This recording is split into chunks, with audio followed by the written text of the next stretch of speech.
Hi guys, Jose here from Train Me Please, and today I want to share with you what is my absolute favorite piece of tech or gadget for people living with a dog or cat. In my opinion, that would be a robot vacuum. Now I used to use this one here, and this is the Neato Signature Pro, and unfortunately it stopped working recently, but today is a really exciting day because I just received my new one. So I thought I would unbox it for you guys and I'll do a few quick tests and we'll see how it goes. In terms of your pets, your cat or dog might possibly not be super comfortable with the robot vacuum. If that's the case, I would probably recommend a desensitization and counter conditioning program for your pet. Leave me a comment in the comment section below if that's the case, and I might be able to point you in the right direction. This is the Roborock S5 Max. I had a look at a bunch of different models, and there's good models from Neato, Roomba, Shark also has a model that I was interested in. But at the end of the day, I thought that this one was on par with all of those top models and at a much better price. So that's why I opted for this, but I'll leave links for the other vacuums in the description below. So this one says that it has a large electronic tank, no mop zones that you can choose on your smartphone, room selection, and intense suction. An intense suction is really important if you have a lot of pet hair. Alright, so we'll do some piece of plastic that I'm not really sure what it does, which is great. I shall find out. Some paperwork. This seems to be the piece of equipment that is going to mop the floor. It's just that fabric that is going to do that. Because yes, this vacuum can mop the floor. Charging cable. And here's the vacuum. Would you look at that?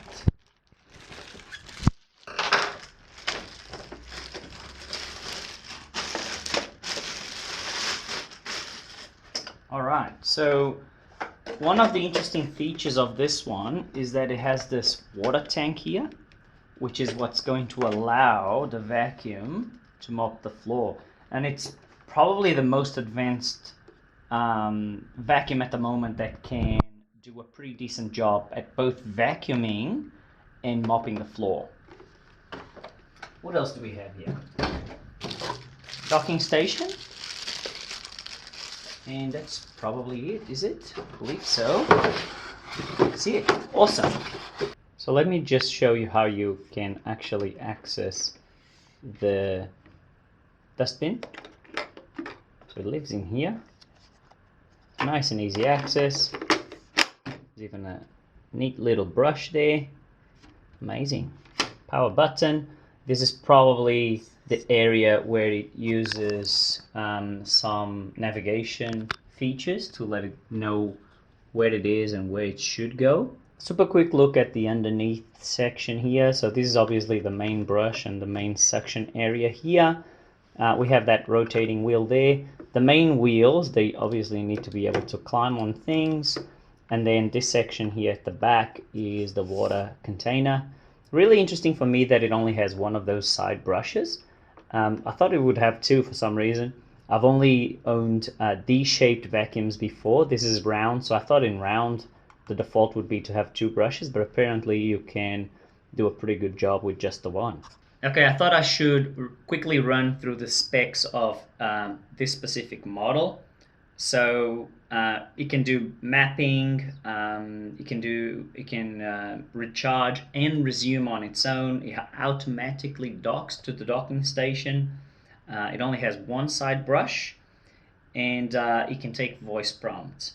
In terms of the cleaning features, in my opinion, the most important thing is the suction power. This guy here has 2000 Pascal, which is the maximum I was able to find on any robot vacuum at the moment. So suction power is really what you need more. It's probably the single most important feature if you live with pets. So pay attention to that. The dustbin capacity is 460 milliliters and the water capacity on its tank is 280 milliliters. Other interesting things, we can wash the filter, it's washable.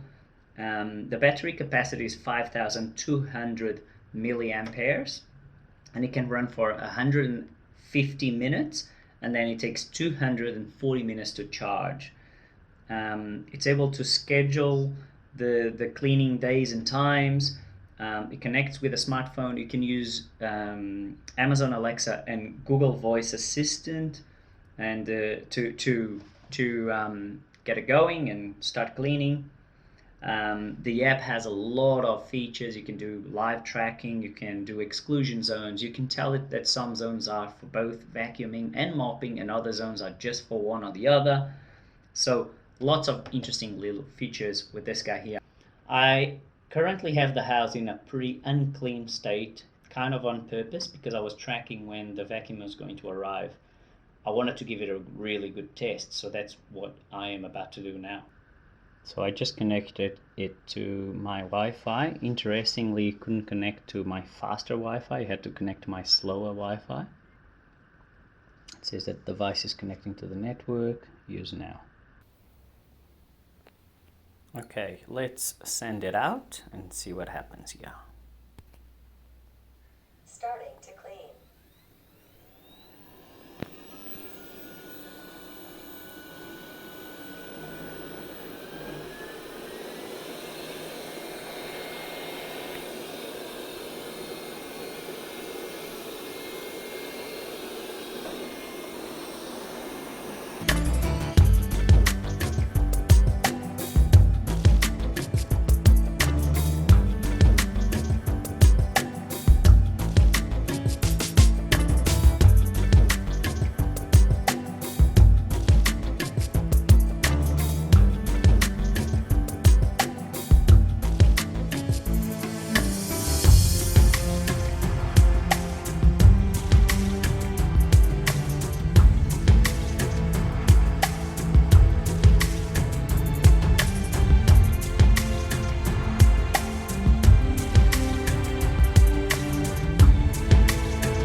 Okay, so it's been running for about half an hour. It still has heaps of battery left, and look at this. I can pretty much see my house here, mapped up beautifully and perfectly. I can see my couch over there. I can even see the legs of the table right here. This is really cool. Finished mapping the house and going back to the charging station now.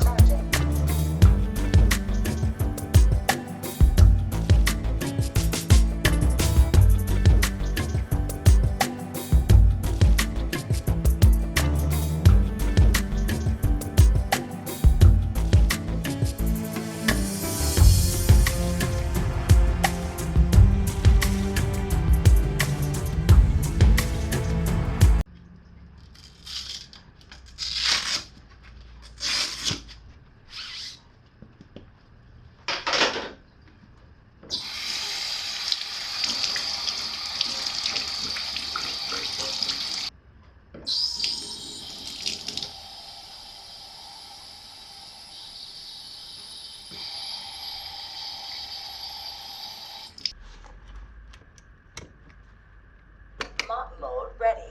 Ensure mopping cloth is installed. So I'm gonna send it now to clean the kitchen, which is right there, so that we can test the mopping function.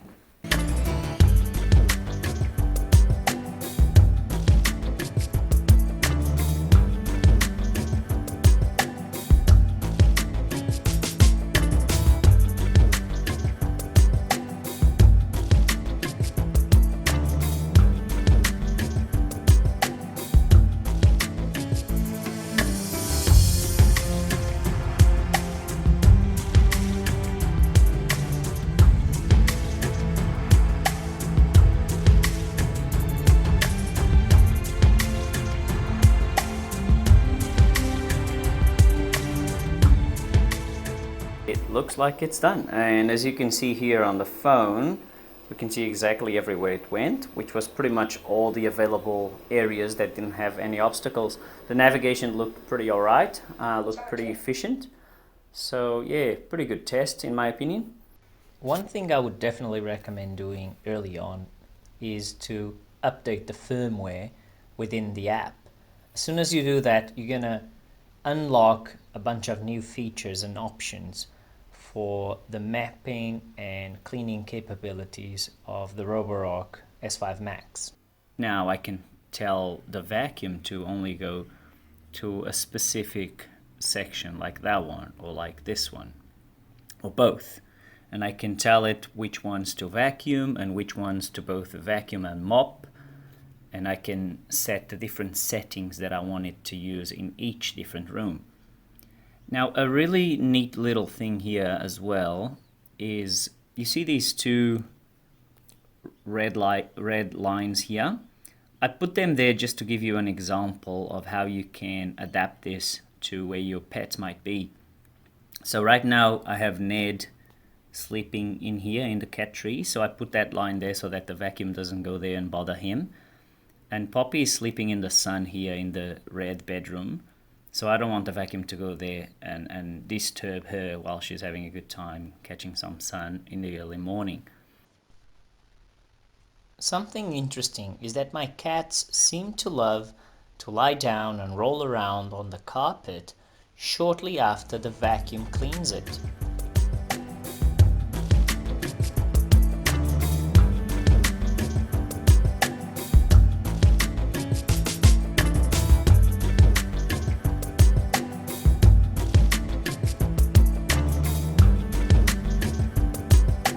Okay guys, so would I recommend the Roborock S5 Max for someone living with a dog or cat? Absolutely, 100%. If you don't have a robot vacuum and you live with a pet, I'm sorry to say, but you don't know what you're missing out on. Having a robot vacuum is a life changer. The amount of things they can do without you having to be there, the amount of help that it provides is just amazing. This model is super smart. Lots of suction power. It can even mop, even though the mopping is not perfect, but it's a great help. I'm happy that it has that feature. So yeah, I would definitely recommend it. I hope you took something away from this video. I hope it's been helpful for you. I'll catch you in the next one. Cheers.